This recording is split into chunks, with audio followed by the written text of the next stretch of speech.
Hi everyone, and thanks for watching my video today. This is Jody Morrow, and I'm going to show you how to make a mixed media card.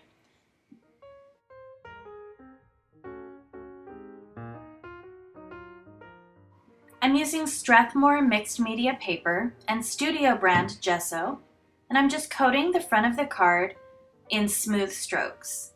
Next step, dry it. Now grab a roll of drywall tape, which is self-adhesive, and stick it to the left-hand side of the card. Trim off all of the excess edges. Next up, I'm grabbing molding paste from Liquitex and filling in the spaces of the drywall tape.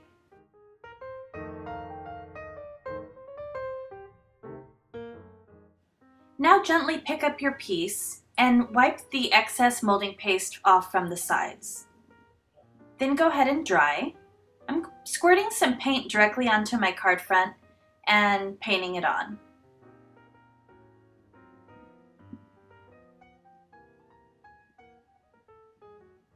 Now I'm going to go ahead and dry it real quick, and I'm grabbing some cheesecloth gauze type of stuff. I'm figuring out where exactly I'm going to put it on my card. Next I'm going to grab some Mod Podge and coat the base of my card with it,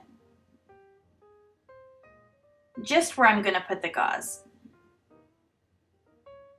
Then lay it over, arrange it the way that you'd like. Now I'm going to coat the top of it with Mod Podge as well to make sure that it's nice and stuck on there. When I'm done with that, I'm going to wrap the excess gauze around to the back of the card.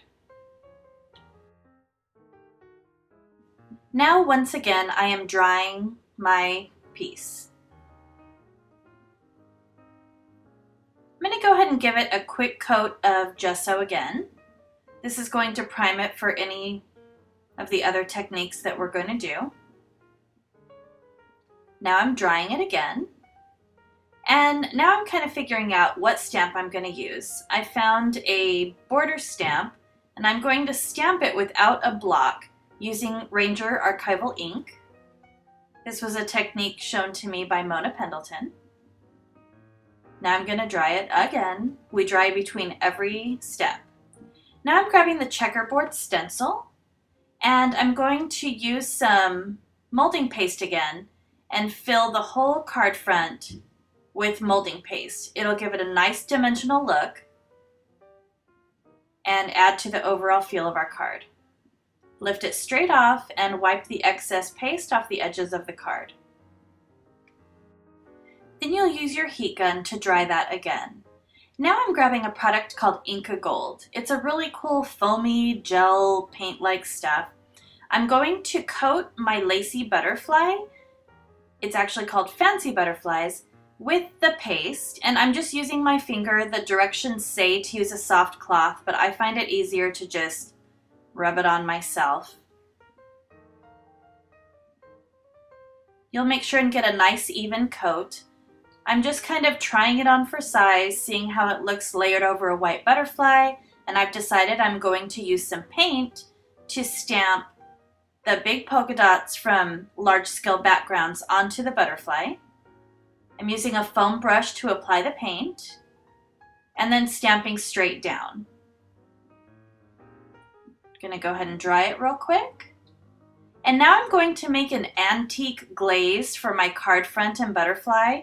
Going to use the antique glaze from Martha Stewart, squirt a little bit of white paint in it, mix it up, and coat all three pieces with the mixture. After that, you're just going to blot it off with a paper towel. And what it's supposed to do is just give it an antique kind of crackle finish. Also makes it a little bit glossy.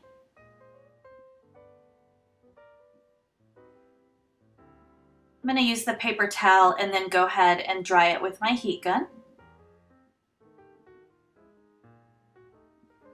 Now I'm just trying to figure out exactly where everything's going to go, how I'm going to arrange all the elements.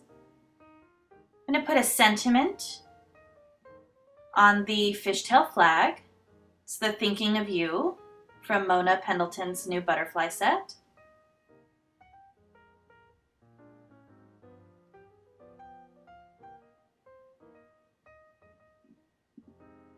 Just getting the card front ready for the actual card base with plenty of score tape. I'm going to remove the liners. And I'm going to mat it on a piece of black cardstock with a small edge showing.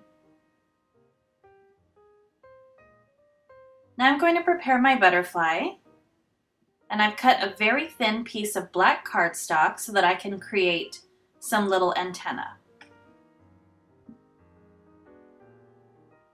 I use the best glue ever to adhere the lacy layer to the bottom layer that I have stamped with the polka dots. And that'll just add a little bit of dimension, and you can peek through the lace of the butterfly to see the polka dots. Just deciding finally how I'm going to arrange everything. Now I'm going to use some Express-It foam tape, and I'm going to put it on the sentiment, remove the liner, and adhere it to the card front.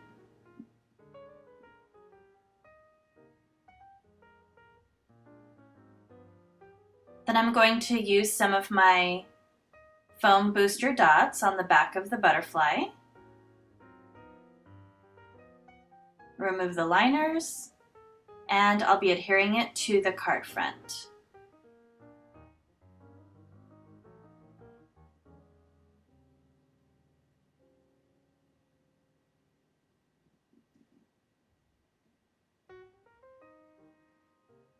Now I'm going to create my card base by cutting a piece of 8.5 by 11 smooth white cardstock in half, and then I'm going to score it, and finally adhere it to my card base. I use plenty of tape because the mixed media cards sometimes get a little bowed, and that'll help it stay nice and flat. Thank you so much for watching, and please follow me at www.jodimorrow.com.